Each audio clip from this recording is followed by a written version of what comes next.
Gym போறீங்களா? உடல் தசை வளர்ச்சிக்கு புரதம் ரொம்ப முக்கியம். இப்போ 100 கிராமுக்கு அதிக புரதம் உள்ள டாப் 5 பழங்களை பார்ப்போம். முதலாவது கொய்யா. 100 கிராமில் 2.6 கிராம் புரதம். வைட்டமின் சி நிறைந்தது, உடல் சக்தி அதிகரிக்க உதவும். இரண்டாவது அவகாடோ. 100 கிராமில் 2 கிராம் புரதம். ஹெல்தி ஃபேட் நிறைந்த இந்த பழம் ஜிம் செய்வோருக்கு சிறந்த எனர்ஜி ஃப்ரூட். மூன்றாவது மாதுளை. 100 கிராமில் 1.7 கிராம் புரதம். இரத்த ஓட்டத்தை மேம்படுத்தி உடல் சோர்வை குறைக்கும். நான்காவது வாழைப்பழம். 100 கிராமில் 1.1 கிராம் புரதம். ஒர்க் அவுட் முன்னும் பின்னும் சாப்பிட சிறந்தது. ஐந்தாவது பப்பாளி. 100 கிராமில் 0.5 கிராம் புரதம்.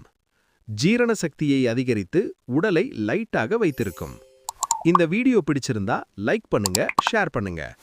மேலும் இப்படி பயனுள்ள தகவல்களுக்கு சேனலை சப்ஸ்கிரைப் பண்ணுங்க.